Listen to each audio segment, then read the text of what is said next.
नमस्कार मित्रों, प्रिय विद्यार्थियों।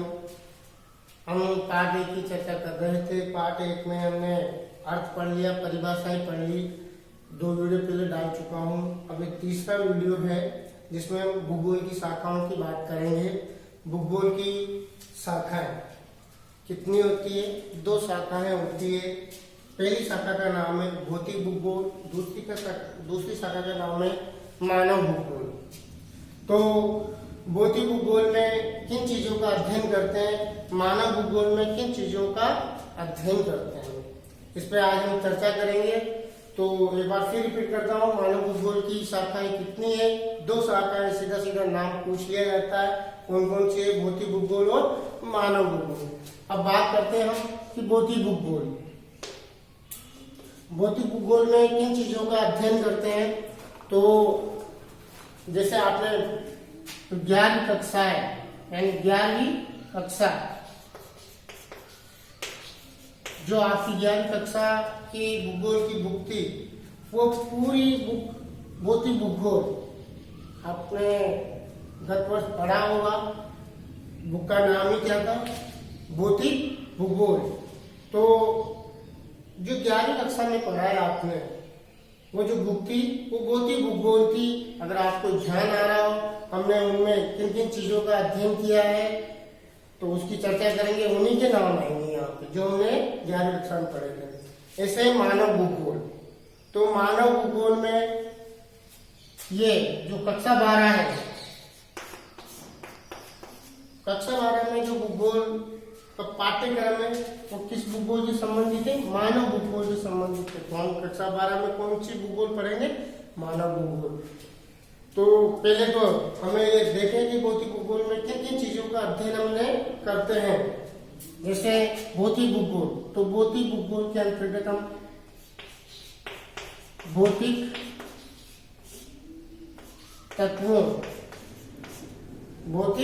तत्वों या फिर इनको हम कह सकते हैं भौतिक पर्यावरण, भौतिक पर्यावरण का अध्ययन करते हैं। अब भौतिक तत्व और भौतिक पर्यावरण होता क्या है? जैसे भौतिक तत्वों में मैं यहाँ लिख रहा हूँ, भौतिक तत्वों में क्या क्या चीजें आती है? जैसे भूमि आदि, जैसे भूमि, जल, आकाश,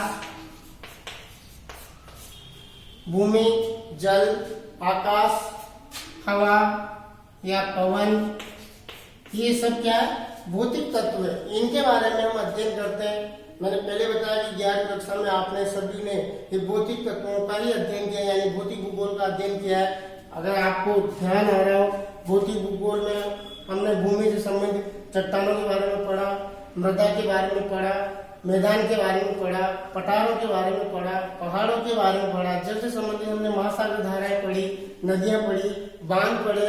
जैसे आकाश में हमने सौर मंडल को पढ़ा, अंतरिक्ष को पढ़ा, आकाश गंगाओं के बारे में पढ़ा। अगर ध्यान आ रहा हो, बिग बैंग सिद्धांत, ये सब आकाश से संबंधित है। हवाओं में हमने मानसून को पढ़ा, जलवायु को पढ़ा। ये पूरी क्लास में इन्हीं चीजों का हमने अध्ययन किया है। क्यों किया? क्योंकि हमारी 11वीं क्लास की जो भूगोल की किताब की कौन सी थी? भौतिक भूगोल। तो भौतिक भूगोल के अंतर्गत किन चीजों का अध्ययन किया जाता है? भौतिक तत्वों का या भौतिक पर्यावरण का। अभी जो चीजें मैंने लिखी है, ये सब भौतिक तत्व है। ये सब मिलकर क्या बनाते हैं? पर्यावरण। क्या बनाते हैं? ये पर्यावरण। इसलिए इसको हम क्या कहते हैं? भौतिक पर्यावरण। तो कह सकते हैं कि भौतिक भूगोल के अंतर्गत हम किन चीजों का अध्ययन करते हैं? भौतिक तत्वों या भौतिक पर्यावरण का अध्ययन करते हैं। तो 11वीं क्लास में पिछले साल हमने सारी यही पढ़ी थी। अब हमारे कक्षा 12 का सिलेबस है, उसमें हमारी बुक का नाम ही मानव भूगोल है, यानी ये भूगोल की एक शाखा है। इसका अध्ययन हम पूरी 12वीं क्लास में पढ़ेंगे। तो मानव भूगोल में किन किन चीजों का अध्ययन करेंगे? कहने का मतलब है 12वीं क्लास में जो साल भर हम जो पढ़ेंगे सिलेबस के हिसाब से, वो मानव भूगोल मानव से संबंधित ही होगा, क्योंकि आगे क्या जुड़ा हुआ है, मानव। अब चर्चा करते हैं कि मानव भूगोल में हम क्या पढ़ते हैं। देखो क्या पढ़ते हैं हम,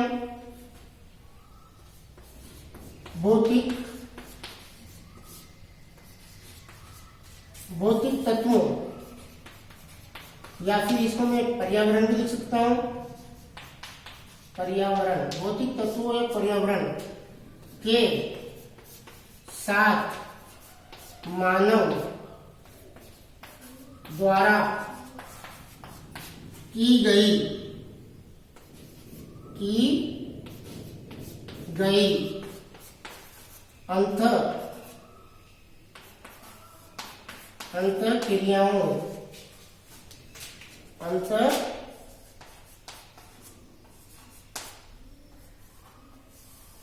अंतःक्रियाओं का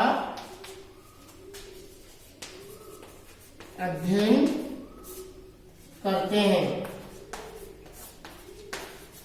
देखो भौतिक मतलब मानव भूगोल में भौतिक तत्वों या पर्यावरण के साथ मानव द्वारा की गई अंतःक्रियाओं का अध्ययन करते हैं। ये अंतःक्रिया, इसको ध्यान में रखना है। अंतःक्रिया होती क्या है, जैसे एग्जाम में समझा रहा हूं, क्या देखना। जैसे भौतिक तत्व क्या है, भूमि है। अब भूमि है और भूमि को किसने, मानव ने भूमि का उपयोग किसमें कर दिया, कृषि में। किसमें किया, कृषि में। भूमि थी, भूमि पर मानव ने अपनी क्रिया करके उसको किसमें बदल दिया, कृषि में। और वो कर रहा है तो उसको ये बीच में जो भूमि को उसने जो किया वो उसकी क्या कहलाई, अंतःक्रिया। अंतःक्रिया यानी भूमि के साथ मानव ने क्या की, अंतःक्रिया, उसको किसमें बदल दिया, कृषि में। ऐसे ही जल है, जैसे समुद्र है, तो उसने नदी, हमने जल में समुद्र नदियों को पढ़ा था, जैसे नदी को पढ़ा हमने, तो उसने नदी पर क्या बनाया, बांध बना दिए, बांध बनाए, बांध के साथ नहर निकाली। ये सब मानव की क्या है, ये मानव की सब अंतःक्रिया है। जल उसको प्रकृति ने दिया, भूमि उसको किसने दी, प्रकृति ने, यानी सब जल हुआ, भूमि हुई, ये भौतिक तत्व है। लेकिन मानव ने अंतःक्रिया करके कृषि, बांध, नहर आदि क्रियाएं उसने की। तो कहा जाता है कि मानव भूगोल के अंतर्गत भौतिक तत्व या पर्यावरण के साथ मानव द्वारा अंतःक्रियाओं का अध्ययन करते हैं। यानी मानव द्वारा जो भौतिक तत्वों के साथ वो अंतःक्रिया करता है उनका हम अध्ययन करते हैं। तो हम मानव भूगोल के अंतर्गत क्या क्या चीजें पढ़ेंगे। जैसे सबसे पहले तो हम मानव को पढ़ेंगे। जैसे मानव, तो मानव के लिए मैं लिखूंगा जनसंख्या, फिर उसके आवास में नगरीय, ग्रामीण, हम आगे पढ़ेंगे इनको। फिर हम पढ़ेंगे परिवहन। देखो भूमि थी, उस पर सड़क किसने बनाई, मानव ने। रेल की लाइनें किसने बिछाई, मानव ने। तो परिवहन, इसमें परिवहन, व्यवसाय, व्यापार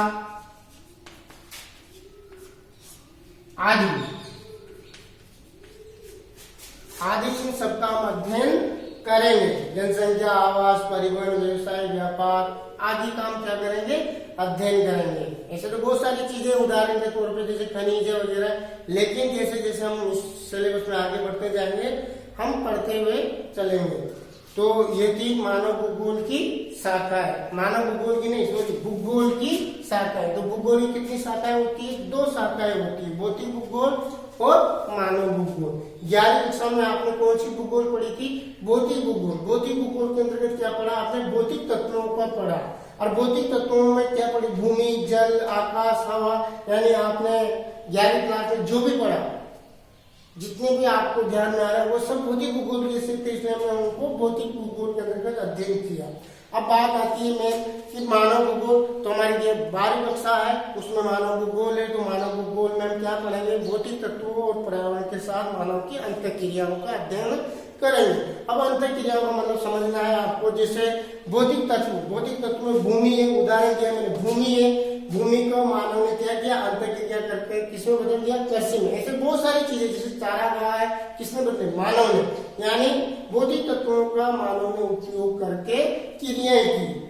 जल है, नदी है, उसने बांध बनाए, नहर बनाए आदि, ये सब उसकी क्या है, अंतर क्रिया है। तो उन अंतर क्रियाओं का हम अध्ययन करेंगे। जैसे मानव भूगोल में जनसंख्या का अध्ययन करेंगे।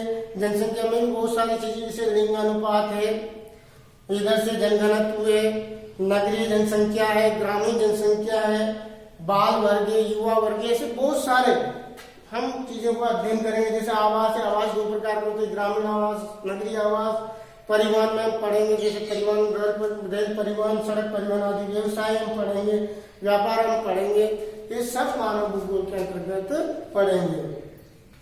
तो आपसे एक बार फिर निवेदन कर रहा हूँ कि चैनल को ज्यादा से ज्यादा सब्सक्राइब करें और लाइक करें, और बेल आइकन की जो घंटी है उसको दबाएं, ताकि आप जब भी नया वीडियो अपलोड हो आपको उसका नोटिफिकेशन मिल जाए। और ज्यादा से ज्यादा विद्यार्थियों को आप इस चैनल के माध्यम से जोड़ने का प्रयास करें। कोई मित्र है अगर उसको पता नहीं है तो उसको सूचना दें कि विद्यालय द्वारा चैनल बनाया गया है जिसपे क्लासेस शुरू हो गई है, तो वो भी इस प्रक्रिया का लाभ उठा सकें। अब आगे हम बात करेंगे मानव भूगोल की शाखाओं के बाद। अब हम पढ़ेंगे मानव भूगोल के उपक्षेत्र। किसके? मानव भूगोल के उपक्षेत्र। परीक्षा में पूछा जाता है मानव भूगोल के उपक्षेत्र, तो उसको हम समझेंगे।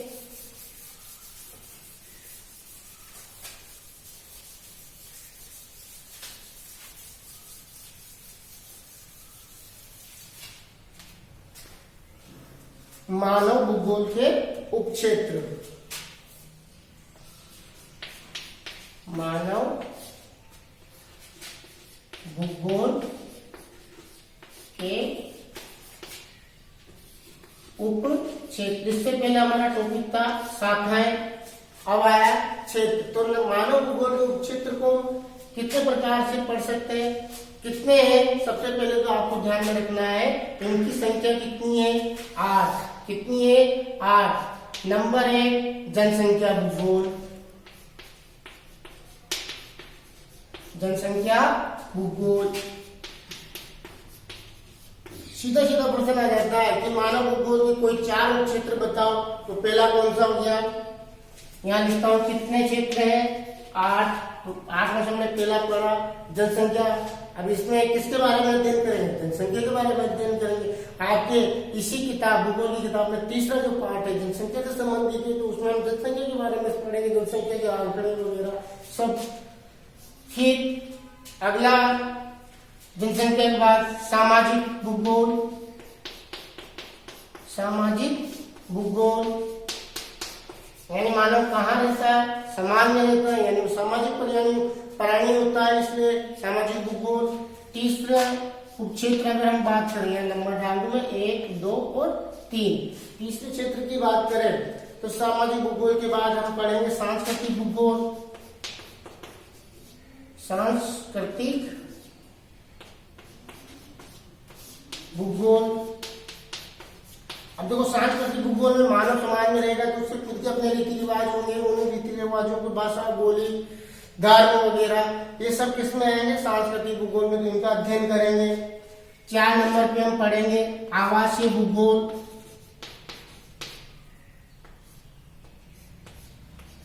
आवासीय भूगोल। तो आवासीय भूगोल में आवास 2 प्रकार के होते हैं मानव के। कौन कौन से? नगरीय आवास और ग्रामीण आवास। आवास के आधार पे लोग 2 ही जगह पे रहते हैं। कौन को? या तो नगर में रहते हैं या ग्रामीण में रहते हैं। तो इनके बारे में हम पढ़ेंगे। 5 नंबर पे नगरीय भूगोल,